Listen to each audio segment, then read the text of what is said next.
Hello and welcome to the Jokes to Designs. Today I'm going to start a new tutorial on GNU Octave. So basically it is a software similar to MATLAB and it is open source. So for people with a lack of resources who cannot buy MATLAB would prefer to use this. Also some courses like Andrew Ng's machine learning course recommends Octave. This is the download page. I'll just attach the link in the description below. And I'll start off with Octave. So I'll just show you basic functions like 1 into 2, 1 plus 3. If you want to find out the square root of something, you just write sqrt, put it in within parentheses, and that's how you get your square root. If you want to find out the power of something to the power, something to the power something, so 2 double star 3 is going to give you 8. You can also use the power variable here, 8, and then you have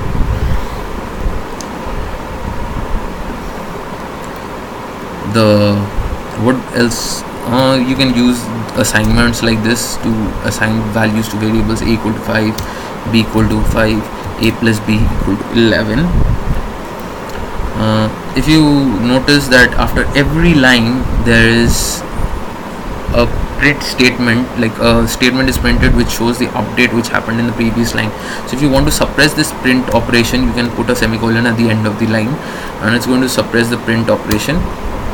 See, and speaking of print, if you want to display something, any variable or any value, you can use the disp function, which stands for display. And I just made a mistake. A plus 2 into b, display a plus 2 into b, and is going to display that. And if you want to display string, you use the sprintf function, which is similar to this printf function in C. So sprintf, say I'll write up to 2 decimal places, percentage 0.2f comma a, say, suppose, and here you go, 5.00 up to 2 decimal places, 5.00. What this percentage 0.2f shows is like percentage basically tells the compiler that what type of variable is going to be printed. F stands for float. 0.2 means on the left there is no precision set. On the right of the decimal place there is a precision of 2 decimal places set. Moving on from that, I'll show you how to define vectors and matrices. So 1, 2, 3, 4. This will give you a row vector. In case of a column vector, you separate the elements with a semicolon. And here you go, you have a column vector. Suppose you want to declare a matrix, all you need to do is separate the rows. You write the row like you did in a row vector and separate the rows with columns, semicolons. So 5, 6, 7, 8,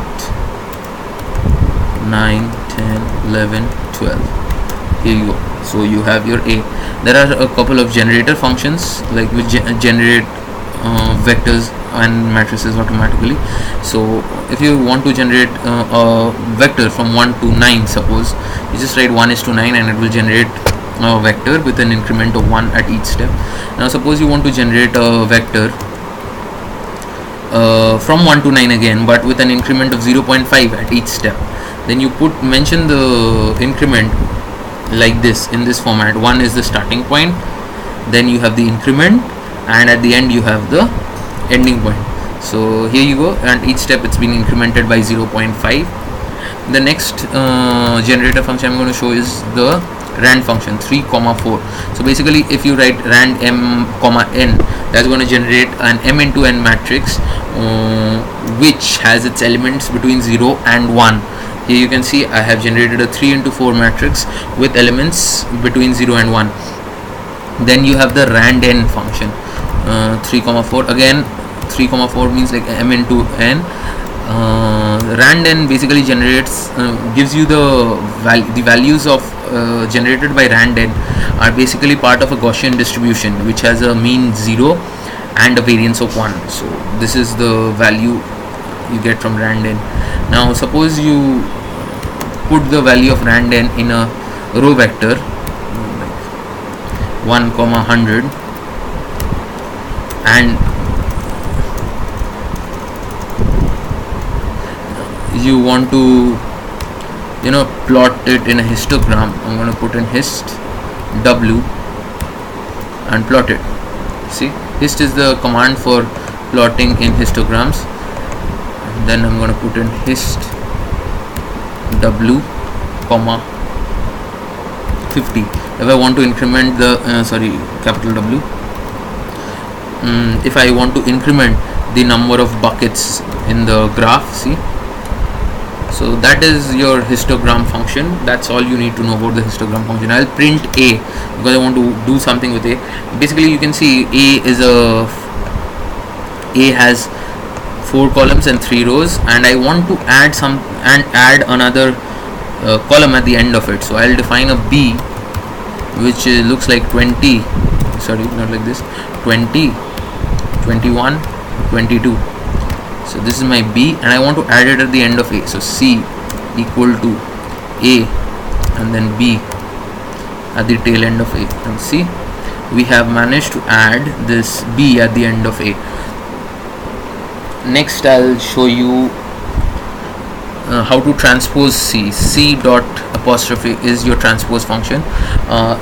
C apostrophe will also give you a transpose, but in reality C apostrophe is the conjugate transpose, which is in case of matrices with complex variables.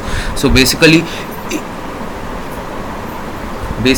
if you want to transpose something, you should use the C dot apostrophe function. So next thing you do is if you want to change the variables, the value of each variable in a if you want to change each value in a matrix, then you use the C dot followed by the operator followed by the value. So C into, if you want to multiply each element with 5, then it's going to be done like this, and then if you want to divide each element by 2, it's going to be done by like this. If you want to add 3 to each element, then it's going to be done like this. Raise something to the power of something, it's going to be done like this. So after a dot, you put in the operator and then you put in the value. So that's pretty simple. And next thing I'm going to do is show you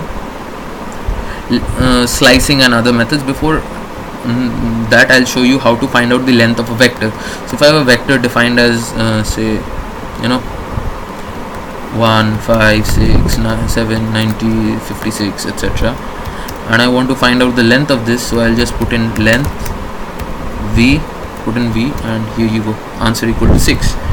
Next, what I'm going to show you is how to get the third or certain element of the vector function. So here you go. If I want the third element, I just have to put in V3. Unlike C, Python and a lot of other programming languages, this doesn't use zero indexing. I.e., zero indexing means the first index or the first value has an index of 0. Here, however, the first value has an index of 1 itself, so not much of complications there.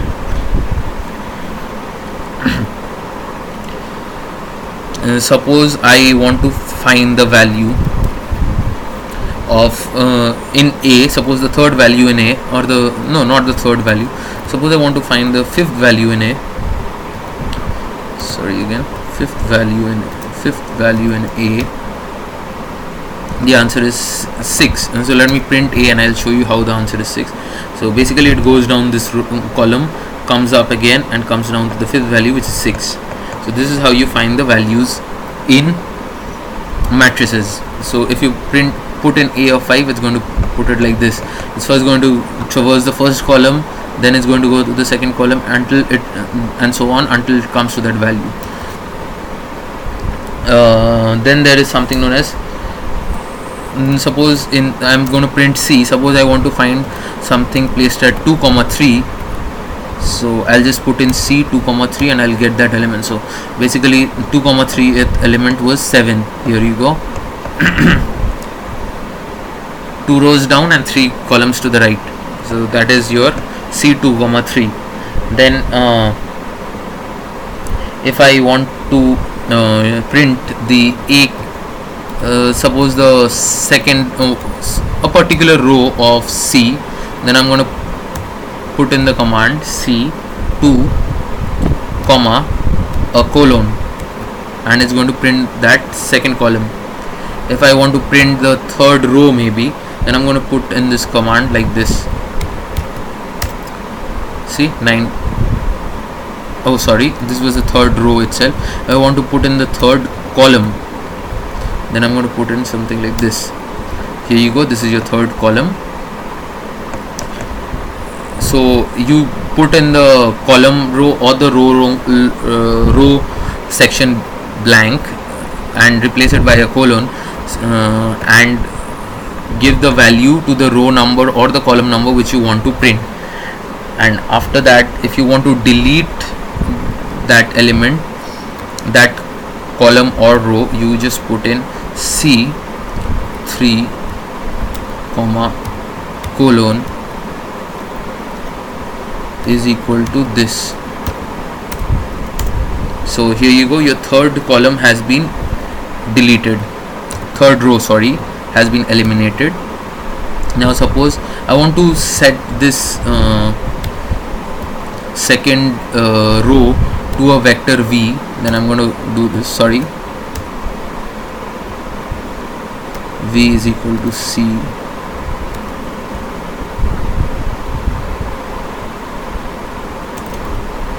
c 2 comma, and as you can see v has been, I just did a mistake in the assignment, and so v has been assigned this second row. As you can see, the second row was 5 6 7 8 21. This row has been assigned to a vector v. Similarly, if you wanted to delete a column, you would have to go through this operation. You would have to do this operation like this. You would have put in a colon here and put in the column number of the column you wanted to delete, and put in this third this box type parenthesis, and this would have deleted the required column for you. Similarly, if you wanted to assign it to a particular vector, you would have put in v is equal to colon here and the column number or the column number there. So I hope you get a hang of this. You can similarly reshape a matrix as per your wishes. So if I want to reshape this C matrix, let me see what is the number of elements. So there are 2 into 5, so basically I'm going to do it as reshape it as 5 into 2. So one second, reshape C, the dimensions comes next 5 by 2. So this is going to print it, and this has reshaped it.